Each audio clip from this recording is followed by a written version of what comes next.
We do work with clients across industries all the time in helping design, diagnose org structures and help design organization models and organization structures. And it's always, somewhat fascinating to see that the most common problem that many organizations have is actually around a very, very, uh, should I say, motherhood problem that we all know. The structures aren't supposed to be built around people. So it's, you deal with positions and not with people when you design structures. But the reality is that people takes priority over a period of time, and then you have these, you know, funny, fancy structures that get created and we help lead. So what does it really take? I mean, if you have to create a best-in-class org structure, what would I or what would we typically look at in ensuring that you have a best-in-class structure? And I will talk about 4 or 5 guiding principles that are to be kept in mind when you're designing a best in class structure. The first and the most important is that the structure has to be aligned with the strategy.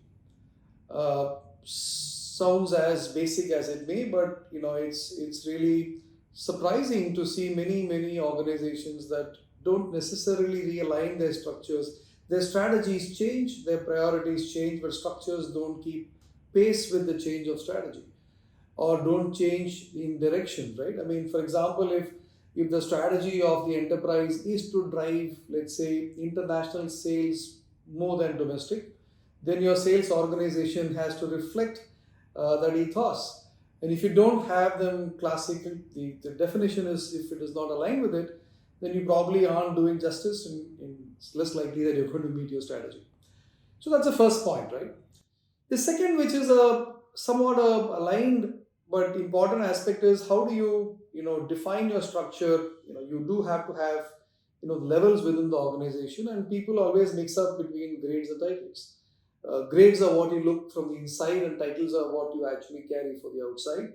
And they obviously have to have an alignment, but doesn't mean that one is substituted by the other. So there is grading and titling that goes along with in any classic structure.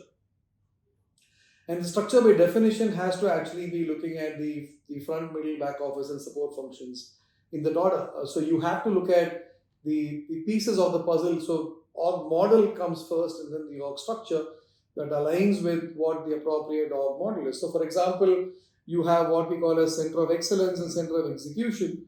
The center of execution is where you actually are looking to drive the sales function or the delivery function, whereas the center of excellence is where you're looking to build your capabilities and so on, right? And the support functions that deliver on them. So you got to have those mix of the org model alignment with the structure. The piece that always puzzles me is how, although it may sound common sense, organizations don't pay attention to what one would call as the span of control that ought to be there. I mean, the it is humanly impossible to actually have more than 8 to 10 to 12 reportees, right? I mean, unless of course you have an exceptional situation. But people actually end up having 15 people reporting in the that's a recipe for disaster if you actually aren't having the right span of control, and that's clearly an important aspect that goes in defining the right structure. And aligned with that is obviously where you are able to, make sure that you have clarity on what the roles are, right? I mean, having job clarity and making sure that your structure is, well aligned with the responsibilities that you're having for those functions and the job descriptions around it. The last point I want to talk about is, we talked about the org model and we talked about the role clarity. But the piece that people don't necessarily completely comprehend is that it's impossible to actually have what one would call as a non-overlapping structure. You will be ending up with some overlaps. And how do you create those distinctions between the roles and between what you would actually typically call as the designations and the structures that are built around it? And how do you actually demonstrate what is primary and secondary responsibilities in the way the structures are designed becomes critical as well, right? So to summarize, I mean, I would say that it starts with obviously building structures around positions and not around people, but more importantly, ensuring that the structure is aligned with the strategy. Getting your grading and titling well in place, so you actually are ensuring it's obviously aligned also with your compensation structures that follow the structure and the grades and the titles that go along. Making sure that you have the right span of control, I think that's a very important aspect of a structure.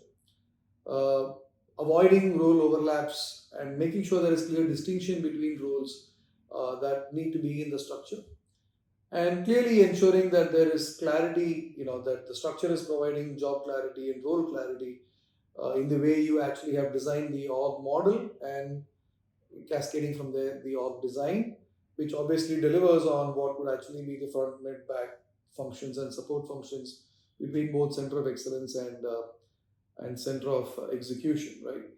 So ultimately, I mean, it's quite possible that you have the same person filling in two positions. That's different from saying that the position itself is actually having two titles, right? So you have two different positions. It could be held by one person. So that's where the distinction is, and that's where structures become important to be designed more from a strategy standpoint, and people fit into those structures and not the other way around. As they say, you got to have the dog wagging the tail and not the other way around.